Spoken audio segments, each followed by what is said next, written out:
Today is Parsha Pekudei, which is the last Parsha in the book of Shemot, the second book of the Torah. And in this Parsha, we have the completion of the Mishkan, which is the sanctuary. It's accomplished at the end of Parsha's Pekudei. And it says that the sanctuary is completed by Moses and the children of Israel. So today what we're really going to talk about is the work of the individual. There's the work of the community, of everyone together, and then there's the work that the individuals do.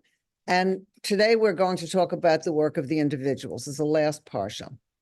So everybody was involved in this. This building of the Mishkan was done by everybody. The leading artist, craftsman, and architect was Bezalel, but everybody else helped, man, woman, and child. And each person felt that through whatever his or her individual contribution was, the entire sanctuary was built.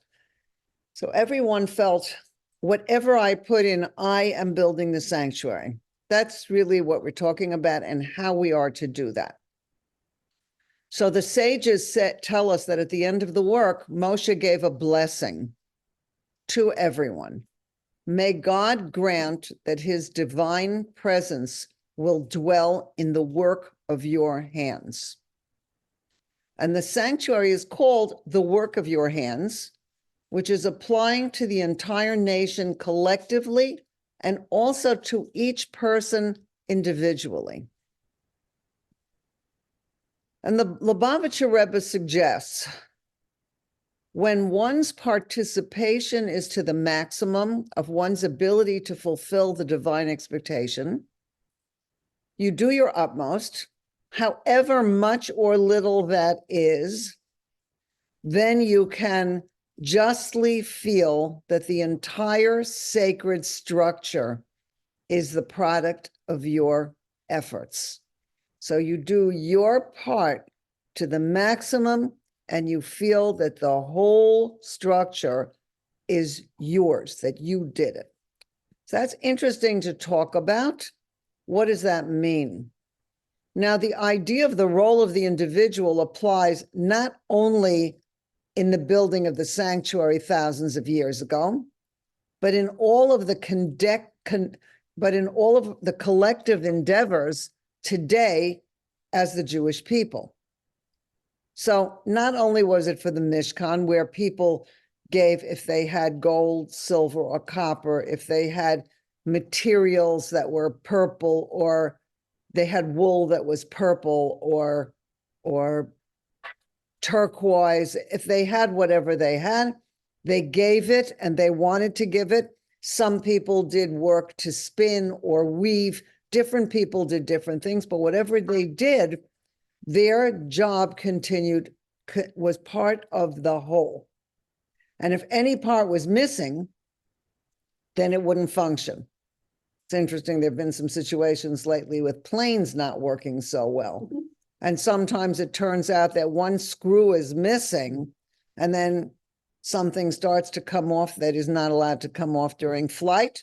So the whole plane isn't working, not just the screw. The whole plane isn't working. So the whole has to work through the parts of whatever we do. And now, what are we doing today as part of the Jewish people? There are great tasks which face us.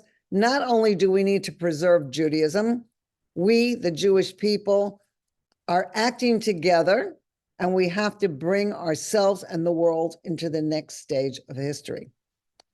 And this is a task which involves all of us. And yet, following the logic applied to the sanctuary, if each of us gives our all, we can feel that the total task is our particular individual achievement. But the ultimate importance of each individual element stems from the fact that it exists as part of the whole. So there is both. That what we do as part of a whole. For Jews, we do as part of the whole Jewish people. but we have to do our part, whatever it is. So on one hand, the sanctuary is dependent on its individual elements. Simultaneously, the whole is made by the combination of these elements. And every element that we do when it comes together is far more than the sum of its parts. And when brought together, the different elements of the sanctuary have more importance, surpassing their individual value. So when we do something, it is a lot more than what it seems to be. And by being part of the sanctuary, each element stimulates the revelation of God's presence. That's the purpose. So each person's heart is described as a sanctuary in microcosm. So we have the sanctuary, and then we have the sanctuary in us all the time. And every individual needs to appreciate that he's far greater than his individual self. We're more than who we think we are. He contains the potential to serve as part of Klal Yisrael, the Jewish people as a whole, the medium for the revelation of God's presence within our world. So how is this potential realized? The potential that each of us has to bring God and godliness into the world. When a person develops his own abilities to the utmost, taking on all the responsibility that he's been given, and when he joins together with others involved in the same task, he becomes part of a greater whole. And each of these components already shares a fundamental connection. Every person's soul is an actual part of God. And each of us are unique individuals who are bound together by this basic commonality. Because there's one God and our soul is in the one God, what happens is that there is this oneness, that we are together. So Parsha Pekudei includes the account of the sums of gold, silver, and brass donated to the sanctuary, and the account of all its utensils and services. And first, an inventory was taken in this Parsha of the resources that were available. And then a reckoning was made of how the resources were used. So all these things were, whatever was given was checked into, what was given, and how is it being used. So these concepts are also relevant in our divine service. First of all, a person needs to take inventory. He has to know who he is and what he can do. So that goes for each of us, to know who we are and what we can do. Afterwards, from time to time, we have to evaluate how well these abilities are being utilized and what have we accomplished with them. And then the awareness of the existence of one's potential encourages us to bring that potential to realization. So we have to know who we are, what we can do. We have to take a look at what are we doing. And knowing that we have this potential helps us to use it. So it's Moshe Rabbeinu. See, it's really interesting because sometimes people say, what did I do? I don't know if I did enough. All I did was contribute this or that. And is that everything?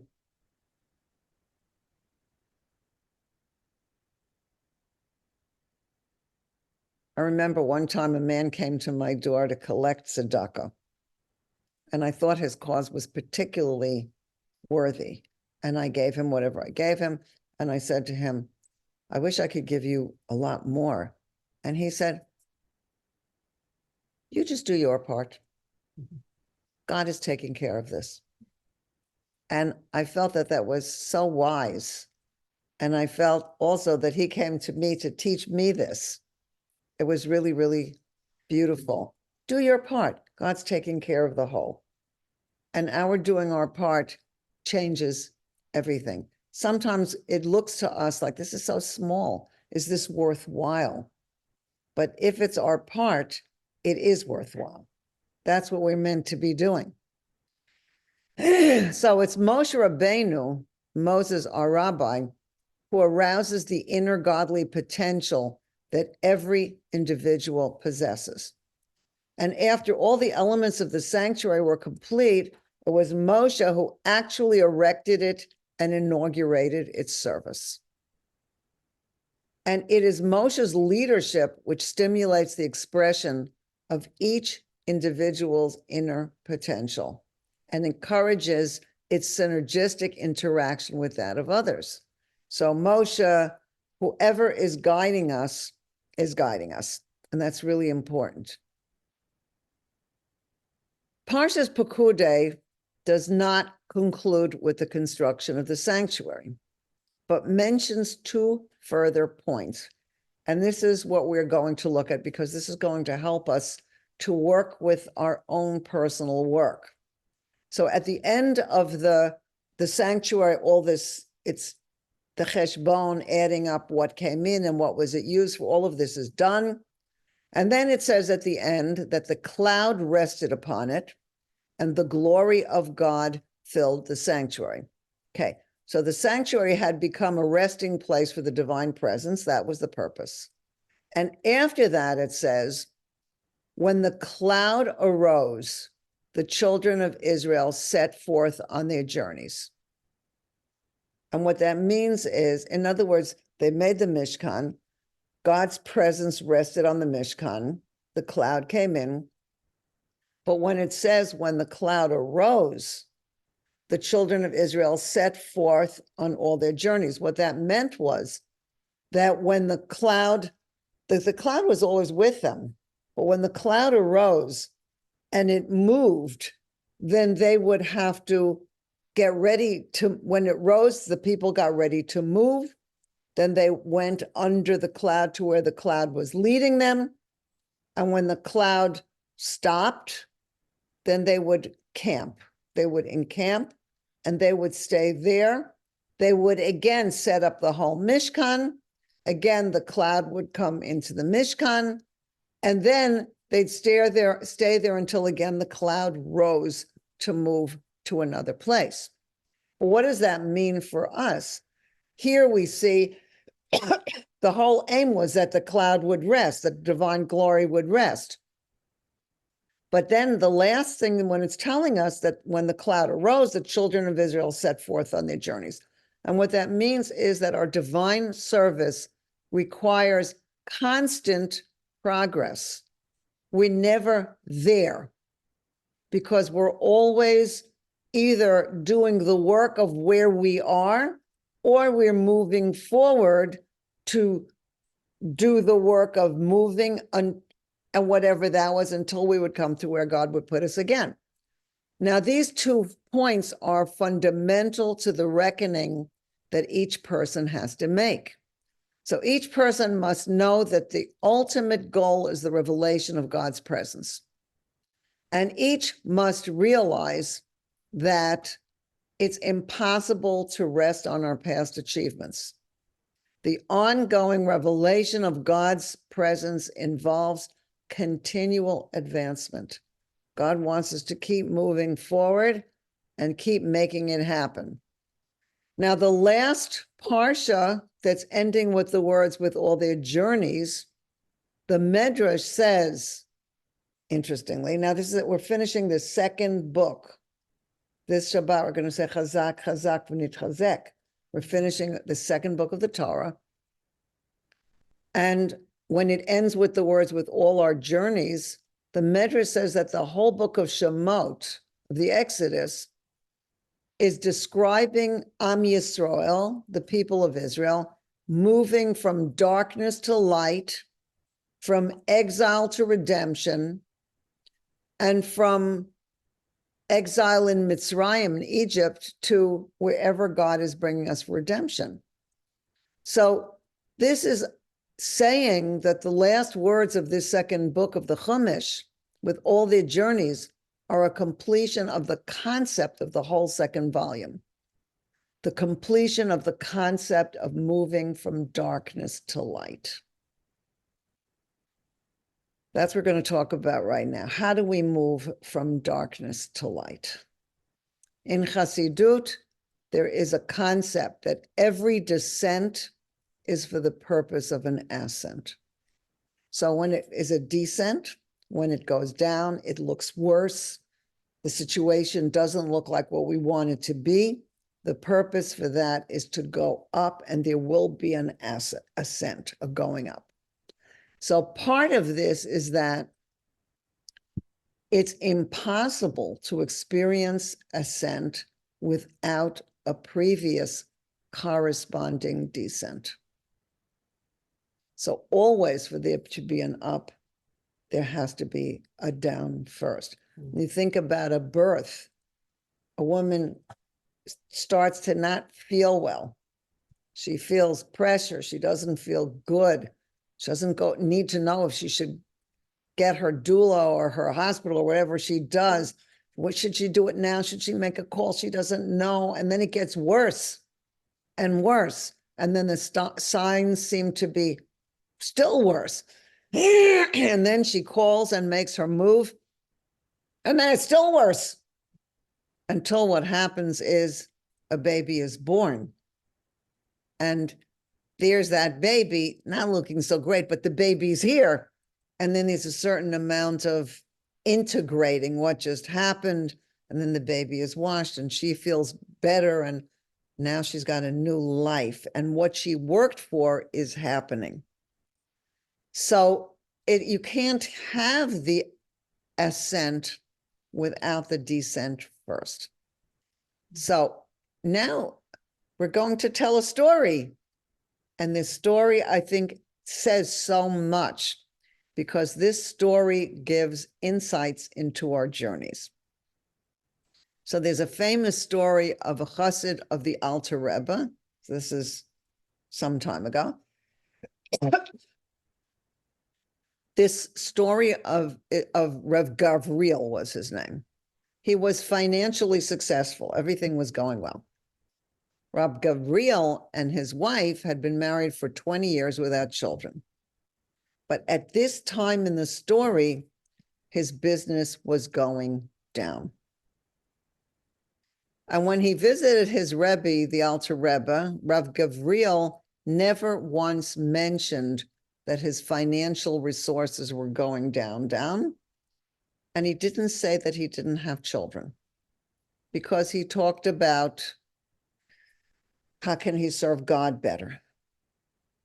How can he pray better? How can he learn better? How can he do what he's in the world to do better?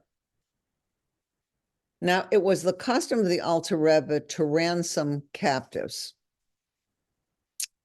because in Europe, Jewish tenants were often jailed by the feudal nobility for non-payment of rent. So they were locked in a basement. They couldn't get out. Sometimes the whole family was locked into the basement. And they were doing this so that they should get ransom money. And many of the Rebbes and the Alter Rebbe felt that they had to ransom these people. They had to save their lives. So in doing so, he would ask for donations from his Hasidim, suggesting from each person exactly how much the person should give. And so this amount apparently was made without specific knowledge of the financial circumstances of the Chassid, because it wasn't customary for the Hasidim to discuss their material matters with the Rebbe. That later changed. But on this present occasion, the Rebbe fixed an amount from Rav Gavriel, which was now totally beyond his means. He didn't say anything. He just heard what the Rebbe said, and he went home and he told his wife the situation. The wife ignored his inability to pull together the needed amount. And the good wife insisted that they should do exactly what the Rebbe said and give that amount. So she asked her husband to gather what he could. Meanwhile, she sold her jewelry and all her personal items. Soon after, she handed her husband a sack of money, and she asked her husband to go to the Rebbe in Vitebsk to donate the contents immediately. And it's interesting that in the story it says, why immediately? So that he shouldn't say, why didn't I use this money to try to fix my business before I go there? She said, no, go immediately to the Rebbe. So he did. Once again, standing before the Rebbe in Vitebsk, the Rav Gavriel placed the bag on the Alter Rebbe's table. Deep in thought, the Rebbe sighed and opened the sack. You know, this was very heavy to collect money for people who needed to be ransomed. And he saw the coins which the woman had shined until they sparkled. So she traded her jewelry and her personal, probably her wedding gifts, whatever she had personally. She got coins and she shined them up until they sparkled. Now the Rebbe wondered about that. And in answer to the Rebbe's pressing him, the husband explained his circumstances and how his wife had sold her jewelry to put the money together. So the Rebbe asked about the contribution of his children. And Rav Gavriel brokenheartedly confessed that they had no children. With a smile, the Rebbe told him that in the merit of the tzedakah, he would return home and prosper greatly. Upon the closing of his bankrupt shop, he was to immediately become a trader in gems. Within 1 year, their first child would be born, and he and his wife would live long enough to teach Torah to their grandchildren. So he was also giving them a blessing for healthy old age. So these are considered the blessings, you know, children, wealth, health, and the Rebbe was giving them for all of them. Okay, so now what? Rav Gavriel returned home overjoyed and reported the blessings to his wife. Okay, now listen to this. They watched calmly. Remember that. They watched calmly as their business got worse and worse until it was finally necessary to close the shop. But they were calm through all this. And now Rav Gavriel had no income. But as his Rebbe had said, he turned his attention to gems. And after some time, he became extraordinarily successful. Soon his wife became pregnant, and in time, they were blessed with many children. Now, the story has a beautiful, happy ending with the couple aging graciously in wealth and generously supporting the learning of Torah. Okay, that's the story. But what is this story about? The question is, at what point do you say that the family's fortune became good? So that's the question. When do you say that the family's fortune became good? Was it when they had grandchildren? Or once they had children? Or when the wife first became pregnant? When he now earned money? Do you say that he would never have made the money in gems without bankruptcy of the shop? What about visiting his Rebbe? Was that the time that it was good? Or giving the tzedakah to ransom the captives? When can we say their fortune changed for the better?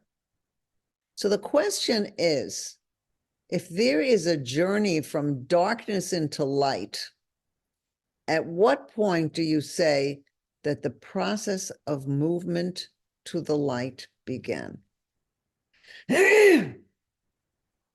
So here we are, moving to the light, but it doesn't always look like the light. But this is always part of the process. So the question is, if there's a journey from darkness to light, at what point do you say that the process of movement to the light began? So Rashi explains, remember, the book of Exodus, of Shemot, ends with, in all your journeys. Rashi explains all your journeys with the description that the phrase means all the places where Am Yisrael, the people of Israel, camped. That's all the places where the cloud had traveled. We traveled under the cloud. Then the cloud stops. That means set up camp. And then the cloud comes in the Mishkan, which has been set up again. So if Rashi says that all your journeys means the places where Am Yisrael, the people of Israel, camped, how can we consider a camp to be a journey? A camp is a place to stop, and a journey is a period of progress. This is what we have in our lives, a place where we stop, and a place that is a period of journey. This is so, even when the people stopped, it was by direction of God. So wherever we were, whether we were journeying or stopping and making camp, all this was part of the moving forward that God wanted us to do. And when the pillar of cloud, this was all under God's direction. Exactly under God's direction. When God lifts the cloud and says moving, the moving is according to God's direction. When the cloud stops, it's according to God's direction. And this is all what God wants. This entire process of moving or stopping and getting up again and moving and stopping. And so the Rebbe explains that the stops, the camps, also implied something permanent because Hashem ordered that they take place. So every place that they were is permanent, even though they will eventually move. And the moving is also part of the process. So each thing has its importance and its permanence. Now, there were 42 stops by the Jewish people in the desert before they got to Israel.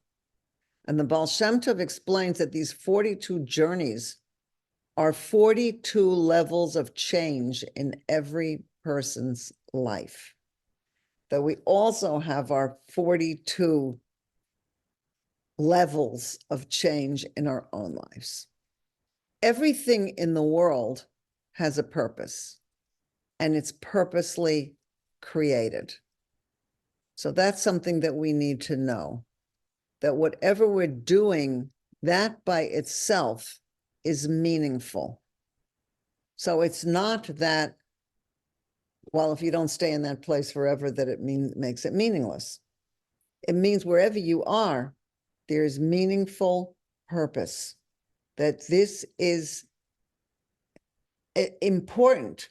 The place that you lived before is also important and lasts forever and has effect forever. So without the previous level, he can't have the ascent. And since God structures both situations, both where you were and where you're going and where you are now settling is important.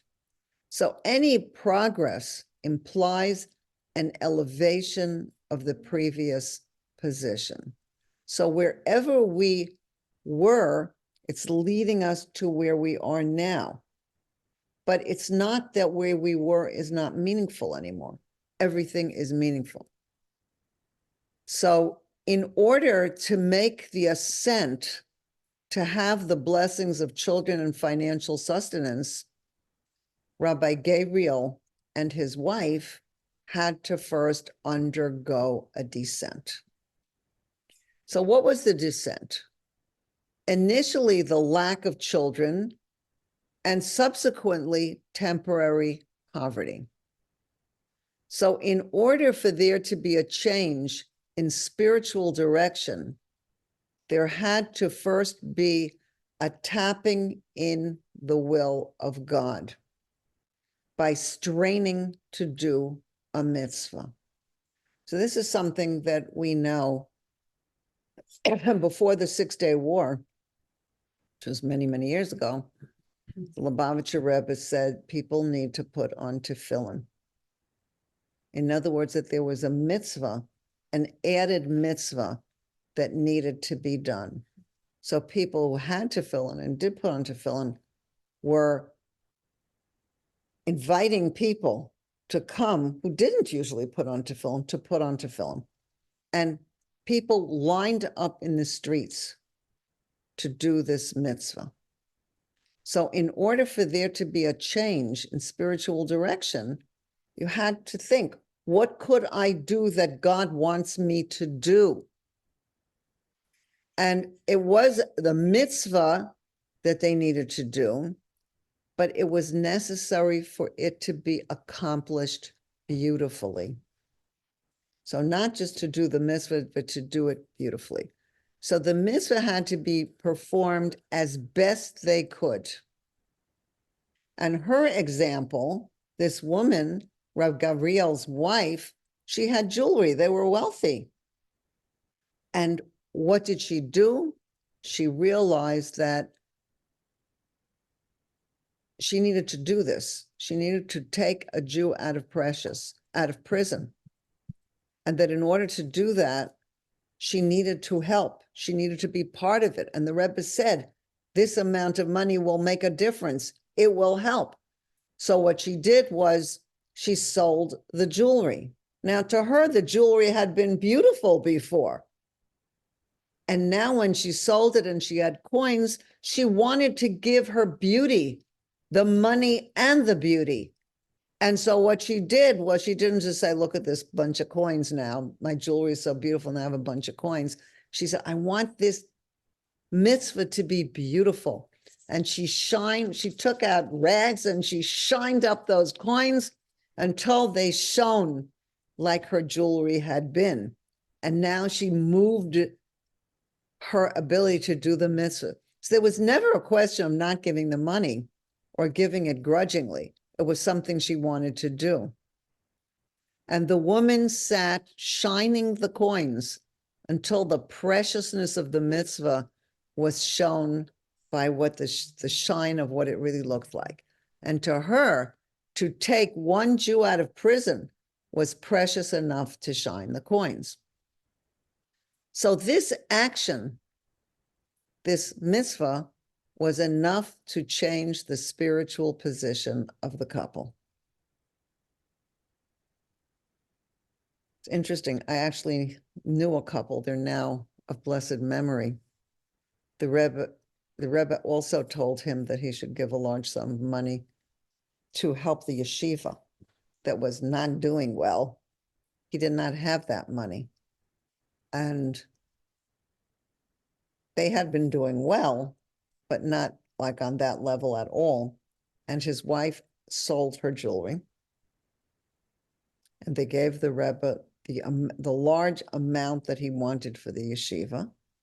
And the yeshiva survived, and they became extremely wealthy and did many, many, many mitzvahs for many, many years.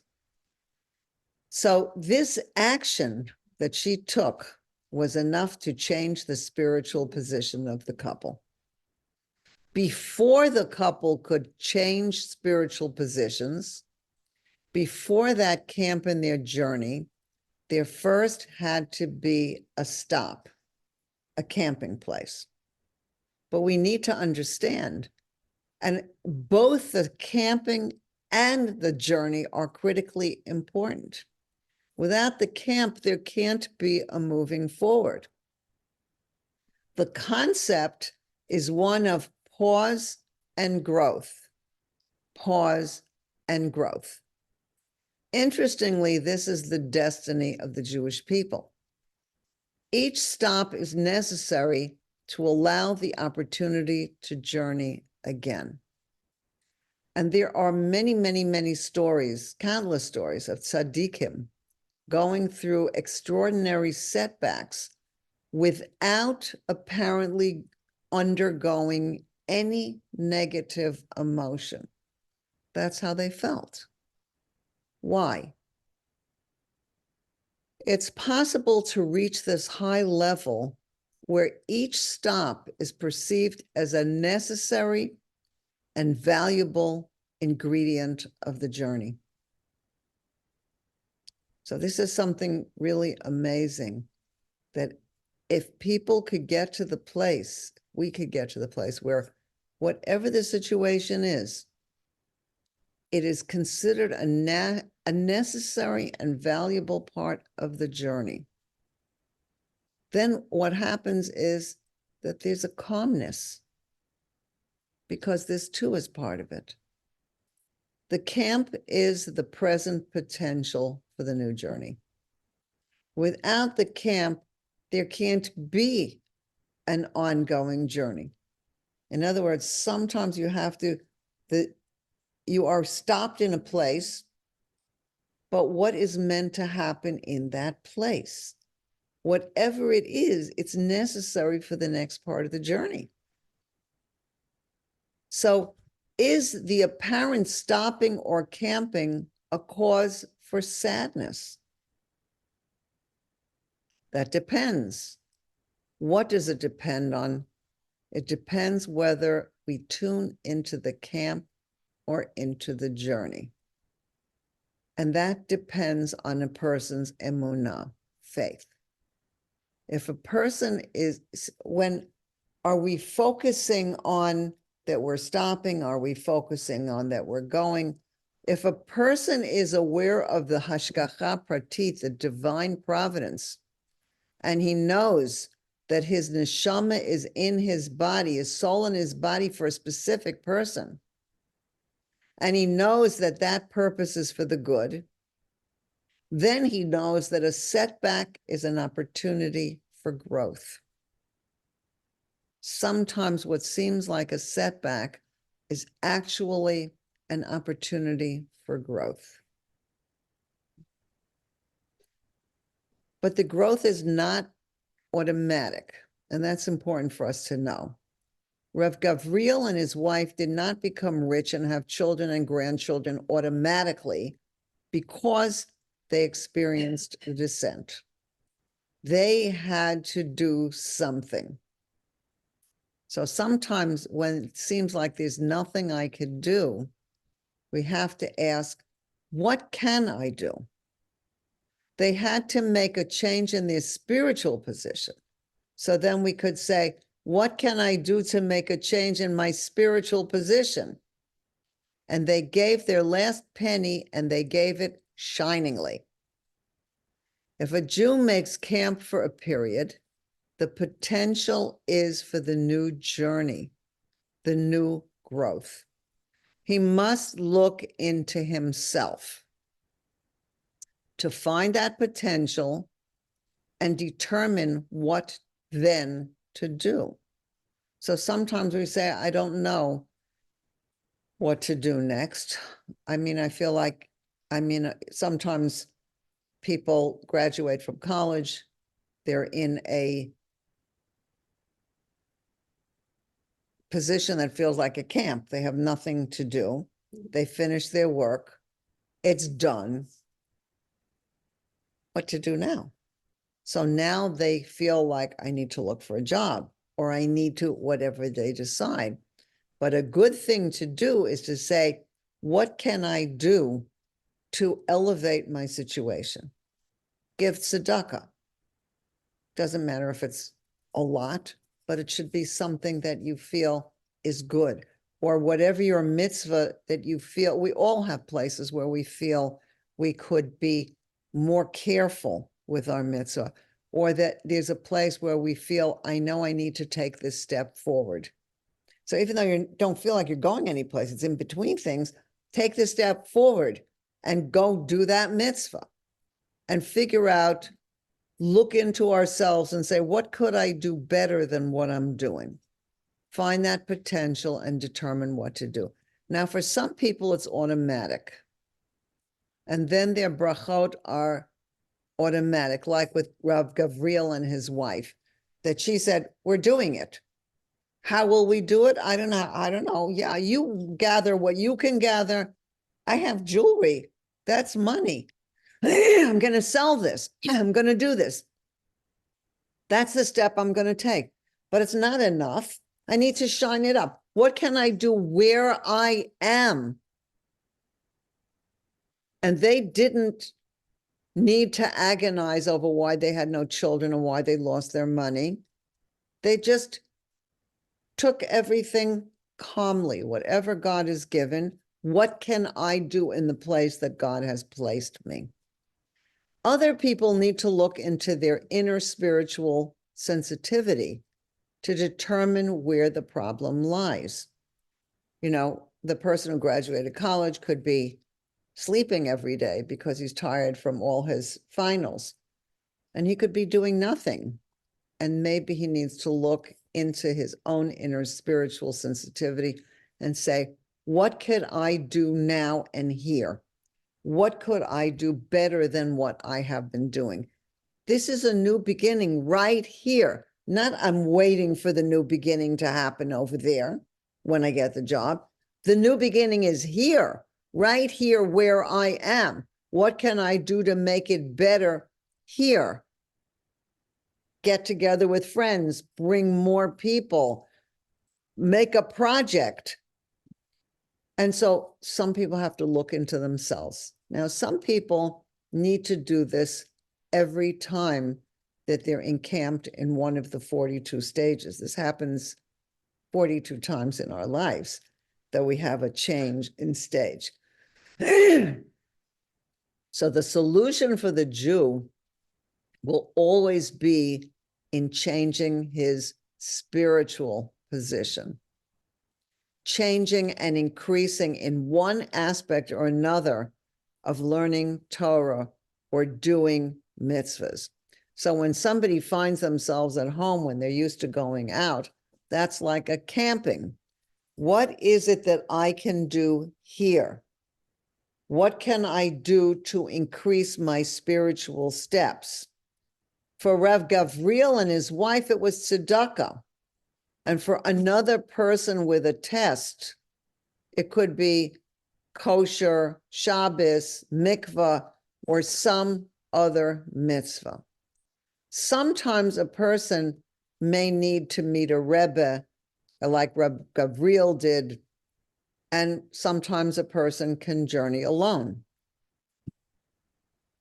It's good to have someone to talk to and say, what can I do in this situation, who is wise? So the last words of Parsha Shemot are in all their journeys.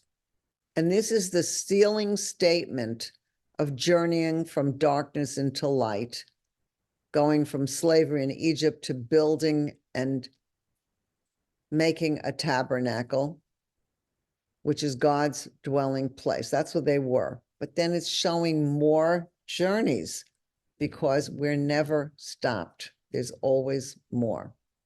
So this is a blueprint for the whole creation, physical and spiritual. The Jewish day begins with night. We start our days at nightfall. That's why we light the Shabbat candles before it becomes night. Our days are night, and then day is considered one day. So this is the spiritual set of plans of a Jew's mission.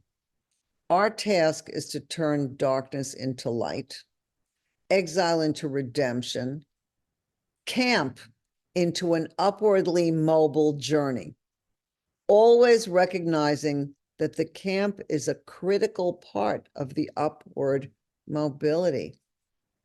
Not to be sad, saying, I don't know what to do next, but to look into ourselves and say, what can I do? And for a person who says they're not earning money or too much money, put a nickel into the tzedakah box. Do something. The point is deeper than just understanding that every descent is for the purpose of an ascent. The descent has a value of its own and should actually be cherished on its own. So wherever we are, in whatever situation we're in, we should be cherished because that's where God put us. And the opportunity is here. So the point is deep, that the descent has the value of its own. There may be pain. The pain should stop, certainly, but the pain too has value. And this must be recognized. The whole book of Shemot, and specifically this Parsha, is about bringing light to darkness. The process through which Am Yisrael, the people of Israel, moves is from darkness to light in a twofold process. And it's in the last words of this Parsha, of the book, by the process of with all our journeys. Also, with Rashi's definition of journeys as encampments. So the two parts are of bringing darkness into light. The first is encampment, which is descent. The times when things apparently go wrong. And one has to stay camped until one recognizes the method to go forward. So for some people, like Rav Gavriel and his wife, recognition was almost automatic. Their camp was overnight. They knew they just needed to do what they needed to do where they were. Let the business go down and do what they could do in that place. Their camp was overnight. And for some people, camp takes 50 years, and for some, the camp is sadly permanent because they refuse to grow throughout their lives. Person could say, no, it's too hard to light a Shabbos candle. No, I don't want to separate meat from milk. If they don't allow themselves to go forward, it's hard to move forward because they are driving with your foot on the brake. But the second, after what do we do in the camp and how do we find what can I do here where I am? The second part is the making of the next journey. So changing one's spiritual position by not only learning Torah and performing mitzvahs, but by doing so with extra effort, beautifully shining one's offerings until they gleam in the light of Hashem's will. So what we do is whatever we are doing, make it more beautiful. Sometimes, for example, somebody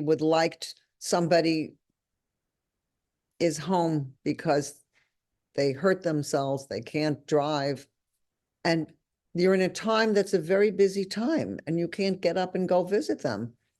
But what can you do? Send them a text, make a call, something that you mean it and you care and you would like to go see them because you really, really care about them. And they are in a place where they have to say, what can I do in this place? How can I grow in this place? What mitzvah can I do where I'm coming from? And everyone should have a refuah shalema quickly. So in Parsha Pekudei, we see the opportunity to see camp as part of the journey. So the camping is part of the journey. And every person has to do his own shining. We travel as a people, but each person has his own part with his own journey. So remember, we spoke about how everything we do contributes to the whole. Everything we do that, even though it doesn't seem like it's making a difference, changes everything for the whole people. Dedicating a class, whatever mitzvah we do changes everything because everyone is affected by it. So we travel as a people, but each person has his own part with his own journey. A dwelling is a place where God's essence is revealed within us. To be realized, we need to descend and carry out our divine service within the material world. So our souls are descending into the world because we are souls with bodies. And we have to see, while I am here, what is the divine service I can do? And in doing this, the challenge is to tap into the essential spark of God in our own soul. And when we succeed in the challenge, we express how our world is a dwelling for God. When the cloud dwells on the tabernacle, God's presence is obvious. In our journeys, in both the apparent downs or ups, we are challenged to find God wherever we are. And God is with us, each of us. And that's the purpose, to find God wherever we are. Sometimes it looks like a busy time, sometimes it looks like a quiet time, but God is here. And ultimately, as we proceed from strength to strength, we will appear before God in Zion, in the third Beit HaMikdash, with the coming of the Geula Shlema, of the redemption. So here we are, completing the second book and taking in what we got from this, that the work of each individual changes everything. And also to recognize this, that we have this in our personal lives, and to go forward. And then we're going to go to the third book of Vayikra. Yes. With blessings for all good.